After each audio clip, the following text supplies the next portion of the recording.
Sí. Han pasado alrededor de 90 días del inicio de la administración de Donald Trump en la presidencia de los Estados Unidos. En este corto periodo de tiempo han pasado un sinfín de cosas incluso que yo me atrevería a decir extraordinarias. Pero para hablar de ese tema, vamos a hablar con la especialista. Entonces, quédese con nosotros en Detrás de los Hechos.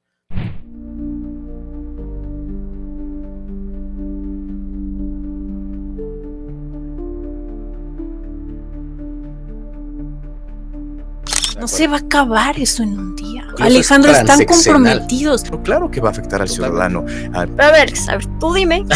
Los primeros, en su momento, Tom Brady tuvo... ¿Qué pasa cuando el amor se va? Que la Federación Mexicana de Fútbol no tiene palabra porque ellos... Como quiero ser una escritora publicada. Ok, ¿de qué quiero escribir? Detrás de los Hechos, un podcast de Fuerza Informativa Azteca. Bienvenidos a Detrás de los Hechos, un podcast de Fuerza Informativa Azteca, en el que analizamos los temas más importantes de la coyuntura nacional e internacional a través de los ojos del periodista y de las personas que hacen la noticia. El día de hoy estamos muy contentos, estamos muy a gusto de tener de nueva cuenta a Scarlett Mellado, nuestra politóloga y especialista en comunicación y campañas políticas, para hablar de este estilo pues muy particularísimo de Donald Trump en la presidencia de los Estados Unidos. Ingrid, bienvenida a Detrás de los Hechos. Muchas gracias, Alejandro, por este espacio, por tu invitación. Y pues sí, sin duda, Donald Trump es un personaje muy particular, controversial en la política, digno de analizarse.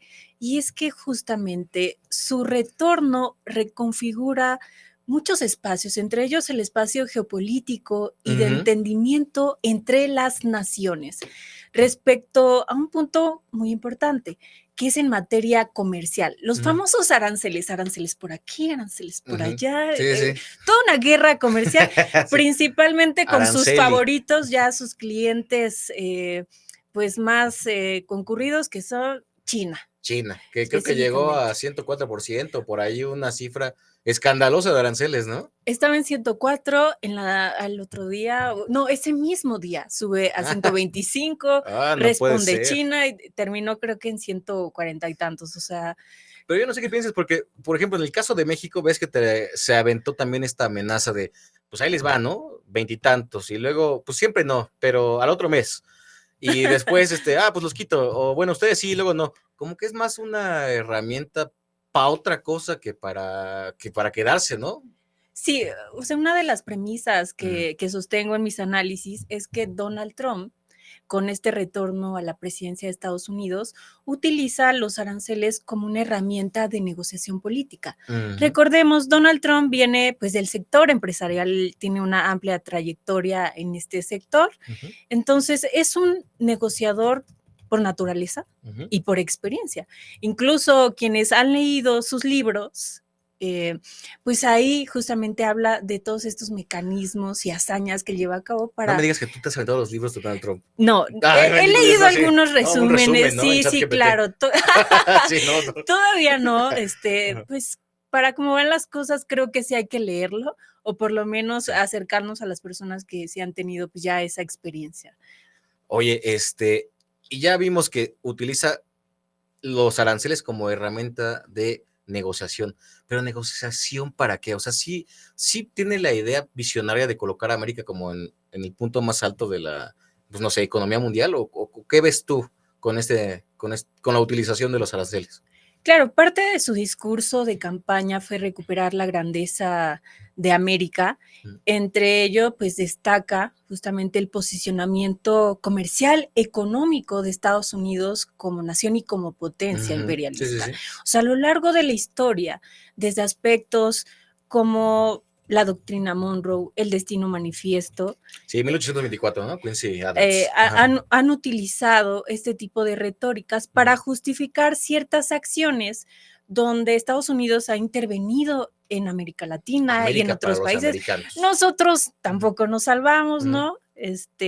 tuvimos también ahí en 1914 una intervención en Veracruz ahí muy interesante. ¿De la francesa o igual? No, de Estados Unidos. De Estados Unidos. Sí, claro.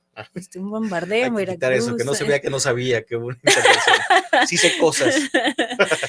Sí, entonces, por supuesto que ese tipo de retórica, aunque no ha sido utilizada solamente por Donald Trump, ha puesto al gobierno de México pues en un espacio de análisis propio y también asumir una postura de defensa hacia la soberanía. Recordemos cómo la presidenta Claudia Sheinbaum citó a todos los mexicanos, militantes, simpatizantes en general, para defender acciones, la soberanía. Esto fue antes de que se llegara a un acuerdo y a una negociación en una llamada donde pasa esto que dices tú. Oye, estuvo maravilloso, perdón que te interrumpa, pero la verdad es que estuvo maravilloso. No sé qué nadie sabe, ¿no? ¿Qué se negoció?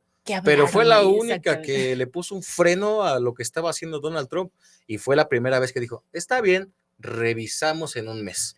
Exacto. Pero haz de cuenta que no tengo yo bien como que la idea de en qué momento empezó, pero hubo una convocatoria lunes, martes, para reunirnos para el jueves domingo. Ya estaba la llamada resuelta, ¿no? En la mañanera se recorre unas pocas horas después, como a las 11 de la mañana, y ahí ya teníamos la buena noticia que se habían pausado esa primera amenaza de aranceles. No, y aparte, creo que me da mucho gusto porque incluso hasta la postura de Trump cambió, no sé qué piensas tú al respecto, porque mucha gente pensaba, mucha gente estaba incluso convencida de que Donald Trump iba a traer, pues, de aquí para acá a Claudia Sheinbaum, es decir, que iba a mangonear, creo que es la palabra, ¿no?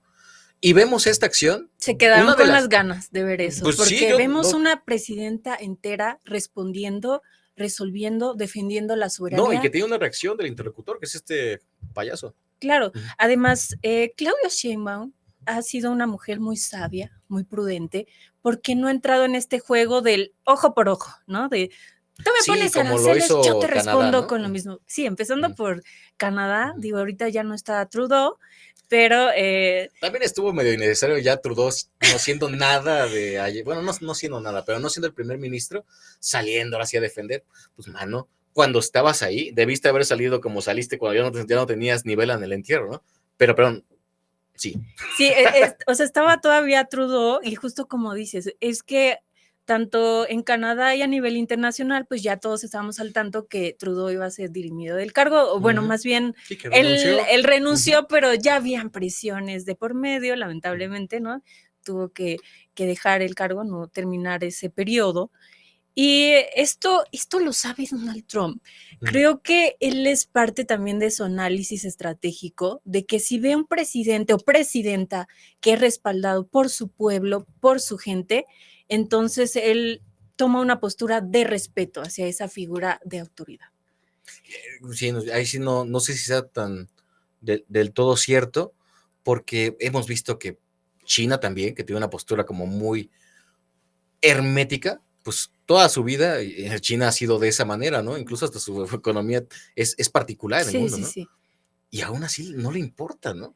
Entonces, no sé. Bueno, es que, sí, bueno, si viéramos una cuestión más profunda en las formas de gobierno, de organización política, China, pues, es gobernada por un partido comunista central. Un solo partido. La verdad, a lo mejor en ese tipo de democracia o de esa forma de gobierno. No es democrático. Porque, bueno, porque hay elecciones, ¿no? Algunos lo pueden catalogar como una especie de democracia, pero en realidad no hay una competencia real. Sí, y ahí es donde iba, obviamente, como politóloga, cuestionar qué tipo de democracia. Eso no lo es. Sí, entonces, en ese sentido, pues es complicado conocer la verdadera esencia, a lo mejor del pueblo chino, si están dispuestos a cambiar de régimen o algo así. Pero ya es meternos en una lógica de análisis político más complejo. No sé qué pienses tú, pero al menos en el caso chino como que se desplaza un poco me atreveré a decirlo, la política, o sea, el tema como de la democracia, porque ellos tienen una manera muy particular de funcionar. Como han estado operando desde 1960 para acá, pues eso les ha servido bastante para colocarse desde que éramos estudiantes, Scarlett. Sí, la potencia económica a nivel mundial. El gigante asiático. El gigante asiático. ¿Te acuerdas que antes era como que él y sus amigos, los tigres, Japón y Corea y todo? Pero no, ahorita China es China. Y mucho, para que no le peguemos a la mesa. China es China, justamente desplazando un poco ese como aparato político. Pero regresando al caso mexicano, ¿sí crees que es más una cuestión como de discurso político por la cual Trump le puso un freno de mano? Creo que México y Estados Unidos están teniendo una buena relación en el sentido de llegar a buenos acuerdos. ¿Qué ha pasado? O sea, a Trump le interesa la seguridad, en específico también la seguridad fronteriza, y eso nos involucra a nosotros. En una primera instancia, una petición de desplegar 10,000 elementos de la Guardia Nacional a la frontera con Estados Unidos, frontera norte, y entonces ha habido otra serie de acuerdos. Ha ido el secretario de Seguridad y Protección Ciudadana a Washington, se ha reunido con los representantes de las agencias de seguridad, ha venido también la secretaria de Seguridad de Donald Trump, se ha reunido con Claudia Sheinbaum y han llegado a otro tipo. ¿Se ha ido para allá de también acuerdos. Harfuch a Estados Sí, Unidos? con las agencias de inteligencia. No, pues eso habla de una buena relación, al menos en términos como de cooperación. Seguridad, ¿no? Es a lo que quiero retomar, la idea del gobierno mexicano de incentivar una buena cooperación y no subordinación. Claro, que eso sí se ha encargado de hacer énfasis, ¿no? La presidenta. Sí, en el discurso y en la realidad. Poco se habla, Scar, no sé si estés de acuerdo conmigo, al menos en el tema de las deportaciones, de los gobiernos más demócratas que ha tenido Estados Unidos, pues es el anterior y el de Obama. Sí. O sea, Trump y luego Obama. Y todo lo que ha estado como liderado por el Partido Demócrata, es cuando más deportaciones han habido, incluso más que con Donald Trump. Y yo no sé si tú recuerdas que al principio de la primera administración de Trump fue una de las acciones, mandaron 17,000, antes 15, ¿no? Elementos de la Guardia Nacional a frenar. ¿Cómo tratar este tema del migrante en esta relación bilateral?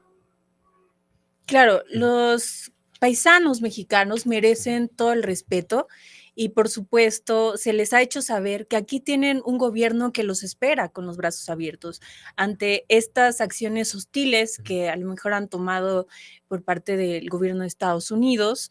Pues también se han reportado aspectos que la discriminación ha aumentado, incluso aspectos como el turismo, ¿no? Existe como un cierto freno a querer viajar a Estados Unidos porque a lo mejor la gente no se está sintiendo cómoda. Eso puede ser un fenómeno interesante analizar, pero por supuesto, todos los paisanos que estén allá en Estados Unidos deben de ser tratados con dignidad y se les han abierto espacios y programas donde aquí la Secretaría de Gobernación los está recibiendo, les están dando un apoyo económico, les están dando la facilidad para que puedan llegar a sus espacios de origen con sus familias y que se sientan resguardados, protegidos, abrazados por su gobierno. Sí, mira, hablando de justamente ese programa de gobierno que es el México Te Abraza, que fue presentado el 28 de enero, aquí te lo comparto para que lo puedas ver también, Scarlett. Sí. Es una estrategia del gobierno de México de repatriación, que lleva por nombre México Te Abraza y consiste, entre otras cosas, en que te dan una beca paisano o un apoyo, que está, justo lo acabo de leer en este punto, vamos a bajar en el documento, tarjeta de bienestar paisano, que son 2,000 pesos y además te dan una... 2,000 barotes. 2,000 barotes. Y además te dan asistencia en el seguro social, o sea, como trabajador.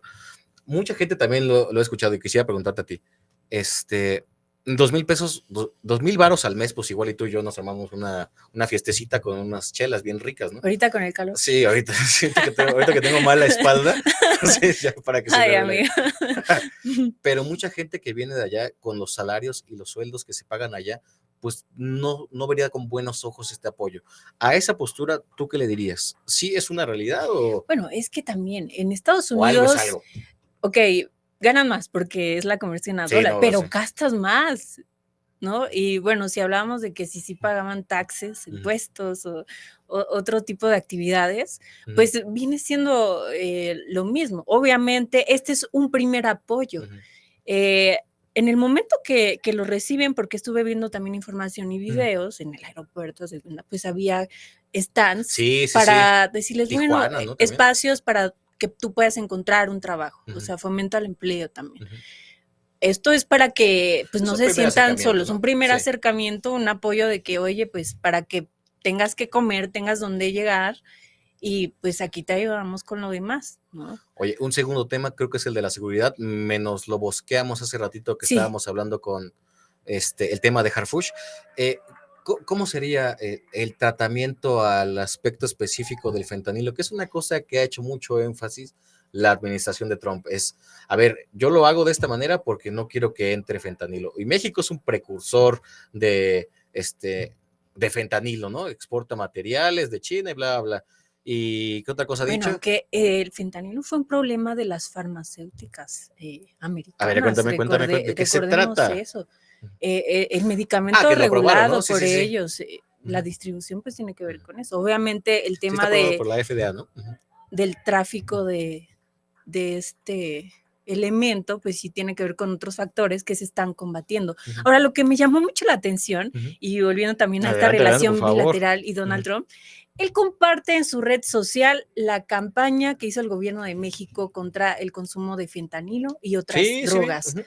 En inglés, tengo entendido que la presidenta lo mandó a hacer tanto en español y en inglés, se lo enviaron a Donald Trump, pasaron como 15 días, nada, y de repente que lo sube a su red social. Ya con el antecedente que el presidente Trump había reconocido pues la campaña y se le hizo una genial idea, ¿no? La presidenta narra que casi en el momento de la llamada o de esta interacción, Trump les dice a su equipo, oh, perfecto, ¿no? Hagámoslo aquí también. Hay que hacer una gran publicidad en torno a esto, una gran campaña. En algún momento, además de el aspecto del fentanilo específicamente, también se señaló que México era un narcoestado.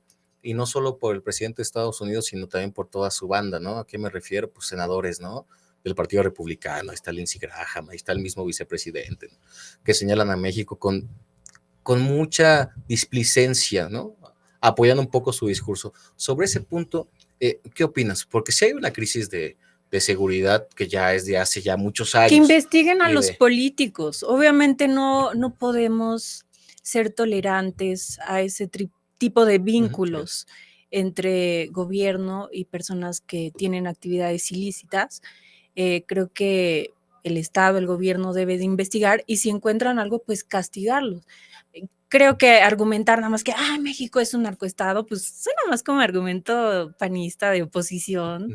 No, pero acá fue el gobierno de Estados Unidos. Sí, claro, pero seguramente la oposición lo va a tomar porque pues es sí, siempre lo retoman. Molino, ¿no? Y además sí me parece peligroso opinar sin fundamentos. Digo, si hay pruebas, pues que colaboren y que se muestre si hay algún político involucrado en ese tipo de actividades o vínculos ilícitos, pero si no es así, y esto retomo, ¿no?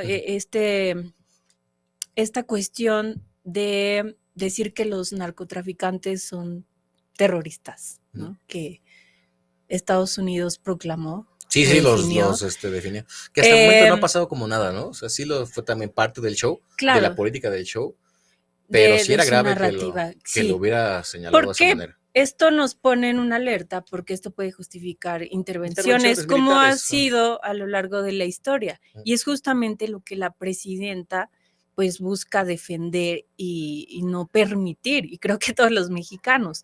Hay muchas historias, falta pues revisar muchos capítulos en la historia de América Latina, de que estas intervenciones pues, han salido muy caras, ¿no? Y todos los han orquestado los gringos, de 1970 para acá, todos son hay que admirar el avance tecnológico que tiene Estados Unidos, sí, son un ejército muy poderoso, gracias por ofrecernos tu ayuda, pero mejor cooperemos, nosotros tenemos lo propio, ¿no? Nosotros tenemos cómo resolverlo, pero cooperemos, ayudemos en los temas que nos conciernen y pues evitemos cuestiones que históricamente ya está demostrado que no han salido bien, que no funcionan. Ahora bien, pues yo coincido contigo totalmente, o sea, si hay algún caso de corrupción o de narcoalianzas o cosas así, pues que se investigue, ¿no? Sí. Y que salga a la luz. Pero ahí caemos a un nuevo problema del cual quisiera yo escuchar tu opinión, el tema de nuestra capacidad específicamente la capacidad operativa para, pues, investigar cosas, ¿no?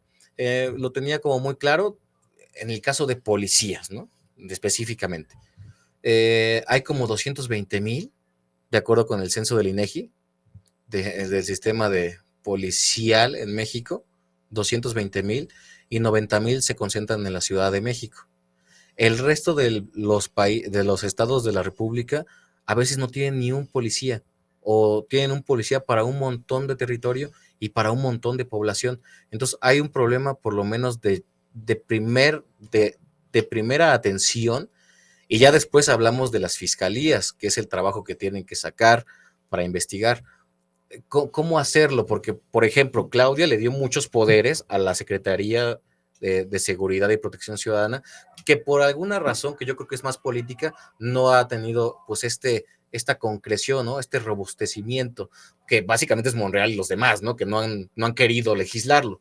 Pero sí me gustaría bueno, sí hay una cuestión ahí con los líderes legislativos llamativa, digo, no quiero entrar como en esas controversias, no es parte del tema. A mí sí me sorprendió que dijeran Monreal, no se alcanzan acuerdos. Pues, valedor, es tu chamba buscar acuerdos. Pero algo que hay que reconocer, y en materia de seguridad, y algo que está haciendo la Secretaría de Seguridad y Protección Ciudadana, recientemente lanzó ya una convocatoria para justamente robustecer o pertenecer a una primera generación de agentes de investigación. Como ya lo habíamos mencionado. Nuevo sistema de inteligencia, ¿no? Exactamente. Eso es lo que está apostando el gobierno de México, Claudia Sheinbaum, en materia de seguridad. Fortalecer, bueno, uno de los puntos es la inteligencia. Hemos hablado de atención a las causas, de coordinación entre las instituciones de seguridad, fortalecimiento a la Guardia Nacional, pero la inteligencia. Entonces, justamente estas reuniones que tuvo el secretario en Estados Unidos y bueno, ahora este fortalecimiento que vamos a hacer de manera interna en México de pues tener agentes de investigación. Incluso te diría, bueno, si ya no quieres ser periodista, podrías, porque debes de estar titulado y estás joven, si pero quieres. Tengo dolor de espaldas, Carlos, ya no puedo. No he disparado un arma en mi vida. Pues no sé, ahí sí desconozco, ¿no? Qué tipo de capacitación, o si nada sería como que estar ahí en la computadora, así, porque he visto los spots y ponen así a gente en las computadoras. Sí. Una imagen genérica de un joven ahí en una computadora. No, pues sí son policías o agentes. Pues es que es inteligencia. Sí. Sí estamos trabajando en mejorar nuestra capacidad, porque está la parte de inteligencia, que es muy importante. Por ejemplo, ahí está el operativo que va por fases en el Estado de México y que ha sacado un montón de pues, podredumbre, ¿no? Que hay ahí en el Edomex. Pero lo otro que son los policías, no solo estatales y federales y de la Guardia Nacional, sino también de los policías locales, es el gran reto, ¿no? Y ahí, pues, sí hay un mando coordinado, ¿no? Pero le corresponde más a los estados. O sea, sí es un reto grande. Scarlett. Sí, claro, es un proceso. Es un proceso. Es algo que no se va a solucionar de un día para otro, pero estamos avanzando. O sea, ya mismos representantes, bueno, a nivel nacional, internacional, como Estados Unidos, ahorita que estamos hablando de la relación binacional, han reconocido la labor y el esfuerzo que está haciendo el gobierno de México, Claudia Sheinbaum, Harfuch, o sea, ya lo reconocen también como un actor, como un hombre de seguridad, ¿no? Realmente, o sea, ahora tenemos el privilegio de tener a un secretario que está capacitado en todo el sentido de la palabra para esa labor. No me imagino a nadie más resolviendo esto que tan complicado. ¿No? Sí, no, y tiene mucho detrás Omar García Harfuch, ¿no? Que lo respalda al menos en esta difícil tarea. Scarlett, pensando también en la capacidad, no cualquiera puede atender estos problemas, la verdad es que son temas bien complejos, transeccionales, ¿no? En los cuales se avanza. ¿Qué opinión te merece, ya pensando un poco en la política interior, posturas que a veces niegan la realidad? A mí me encantó, me fascinó, y te lo digo con mucha sinceridad, que frente al montón de ruido que había, incluso de miembros del partido de Morena, altos representantes de la Cuarta Transformación, como se hacen llamar, salir a Harfuch a decir, a ver, esto pasó y esto encontramos en el rancho Izaguirre, por ejemplo. Ah, ok, claro. Y ahí le dio en la torre a un montón de gente que solo estaba hablando para confrontar. A mí me fascinó que dijera, sí, pasaron estas cosas. Bueno, a diferencia de Noroña, se ven mal. Noroña se ve mal. No sé quién los asesora. Es una Noroña, sí, de acuerdo. Creo que no hay que perder el sentido de humanidad ante ese tipo de tragedias. Obviamente, teniendo datos certeros, estaba pasando esto, no eso que estaban diciendo, porque también estaban sacando una cuestión como si fuera algo histórico de son unos hornos, ¿no? De cremación, el holocausto, ¿no? Casi. No. Sí, estaba desproporcionado. Eso tiene que ver con algo ideológico, esto tiene que ver con algo de seguridad que está pasando en la actualidad, pero justamente es lo que valoramos como mexicanos, que nos digan la verdad en medida de lo posible, ¿no? Porque hay cuestiones de seguridad que me imagino, pues no es que puedas andar diciéndole a todo el mundo. Sí, claro, ¿no? Pues, oye, es que ahora voy a hacer esto, pero pues no puedes estar avisando qué vas a hacer. Sí, claro. Sí, en esos temas, claro. Entonces, el aclarar las cosas, el mostrar ese tipo de verdad, crea confianza con los ciudadanos, con la ciudadanía. Eso fortalece esos lazos. Y no un espacio de negación. No buena nada. O de interpretación, porque una cosa son las posturas que toman los medios y otra la realidad, y parecer indolentes en los argumentos cuando hay madres buscadoras que pues han perdido la vida de sus hijos, que están buscando restos. No podemos taparnos los ojos o tapar el sol con un dedo y decir que eso no está pasando, porque sí ha pasado. Que el argumento es, no hay desapariciones por parte del Estado. Sí, las desapariciones forzadas. Exacto, pero sí hay desaparición de personas. Muchísimas. Y eso, no hay que ser indolentes ante eso. Se ven mal. Un mensaje para mal, ¿no? Pues los morenistas que han tomado esa postura, no lo hagan, se ven mal, no sé quién los asesora, pero bueno, aquí una experta en comunicación, no lo hagan. Yo les puedo decir que no se tienden más a la indolencia si fortalecen esos argumentos. Entonces, no hay que perder esa humanidad, más allá de la ideología política y de la realidad, y reconocer lo bueno que sí están haciendo y qué está pasando y que vamos avanzando. Scarlett, quiero darte las gracias por otra vez estar aquí en Detrás de los Hechos. Te digo que siempre que estoy aquí platicando contigo, siempre salen más temas y salen más cosas. Sí, yo me podría quedar aquí con el don del seguimiento hablando, así son buenas 10 horas, charlas. Un capítulo de 10 horas. Para cuando hagas tus 200, el 200 programas. Sí, estaría bien, un especialote. Y sí quisiera yo, primero, pues, preguntarte si hay algo más que tú quisieras abonar al tema de la relación bilateral, porque sí, mucha gente, muchos especialistas, pues se mostraban muy espantados, ¿no? Por la segunda administración de Trump. Decían, este hombre va a regresar recargado, y sí ha hecho muchas cosas, pero al menos en lo que se refiere a la relación bilateral, como que ha estado todo muy igual, incluso con el tema de los aranceles. Sí, es la diplomacia. Nuestra presidenta ha sido pues una política impecable, de ejemplo internacional. Me encanta ver entrevistas de otros países, cómo reconocen, cómo la reciben en la CELAC como una lideresa increíble.